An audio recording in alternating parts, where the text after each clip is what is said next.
প্রিয় দেশবাসী, আমি পরামর্শমূলক চ্যানেল পক্ষ থেকে আবারও হাজির হয়েছি আপনাদের কিছু কথা বলার উদ্দেশ্যে। আপনারা অত্যন্ত গুরুত্ব সহকারে ভিডিওটি দেখবেন।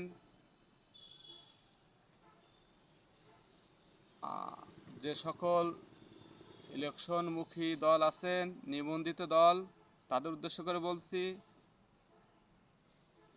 আপনারা অত্যন্ত গুরুত্ব সহকারে দেখবেন, কারণ এটা প্রত্যেকেরই প্রয়োজন আছে। দেশের স্বার্থে, দেশের শৃঙ্খলা বজায় রাখার স্বার্থে অত্যন্ত গুরুত্বপূর্ণ আমি মনে করি। দেখেন কিছু এখান থেকে কিছু মূলক কাজে লাগানো যায় কি না, কারণ যেভাবে দেশে রাজনৈতিক অস্থিতিশীল বিরাজ করতেছে, তার অবশ্যই কিছু সুরাহা হওয়ার দরকার আছে বলে আমি মনে করি। যেহেতু আমি দেশের একজন নাগরিক, আমাকে কেউ শিখাও দেয়নি, কেউ বলেও দেয়নি, এটা ব্যক্তিগত আমার মনের থেকে আমার একটা ধারণা করেই বলছি। যদি কোনো ভুল হয় ক্ষমা দৃষ্টিতে দেখবেন। আসসালামু আলাইকুম। অন্যান্য জাতি ভাইদের জন্য রয়েছে আমার আন্তরিক শুভেচ্ছা ও অভিনন্দন। আজ 8 নাম্বার পার্টের 5 নাম্বার পার্ট শুরু হচ্ছে। বিষয়টা হচ্ছে যে আমরা যে সকল দল আছি, বাংলাদেশে আছেন, সবাই কিন্তু এখন ইলেকশনমুখী।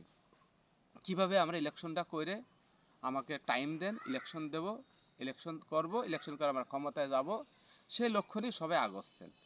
আসলে কি এটি কি সঠিক পদ্ধতি? অবশ্যই সঠিক পদ্ধতি। ইলেকশন করেই ক্ষমতায় যেতে হয়। দেশ পরিচালনার জন্য গণতন্ত্র একটা দরকার আছে, সরকার আছে, দরকার আছে, লাগে, তাই ইলেকশন হতেই হবে। কিন্তু ইলেকশনটার ভিতরে স্বচ্ছতা যদি না থাকে, নেক্সটে আবারও যে আপনার বিভিন্ন রকম ত্রাস সৃষ্টির মাধ্যমে এই গণতন্ত্র সরকার চলে যেতে হবে না, তার কতটুকু বা দলিল আছে, জনগণের কাছে কে কি কতটুকু প্রকাশ করেছেন, সেটা একটু সন্দেহ আছে। বিষয়টা হচ্ছে যে আপনারা ইলেকশন করবেন, করেন। আপনাদের যে সকল দল আছে, মনে করেন আপনার যার দল আছে একটি, সে ইলেকশন করার জন্য প্রস্তুতি নিছে। সে দলের যে ম্যানুয়ালটা, সে ম্যানুয়ালের কোনভাবে আপনার দলটা পরিচালনা হবে বা হচ্ছে, বা কোনভাবে আপনারা করবেন, তার কি কোনো খসড়া তৈরি করছেন? যেমন আমি বলতে চাচ্ছি এইটাই, যে আপনার দলের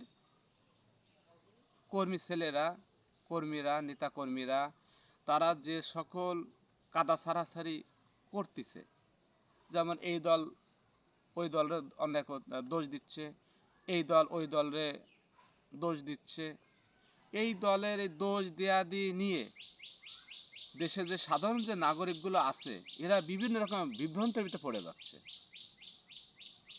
এগুলোকে আপনারা লক্ষ্য করতেছেন? অবশ্যই এগুলো আপনাদের খোঁজখবর নেওয়ার দরকার আছে। আপনাকে দলের কে কি করতেছে, এগুলো আপনাদের খোঁজখবর রাখার দরকার আছে। আপনারা অবশ্যই লক্ষ্য করে দেখবেন।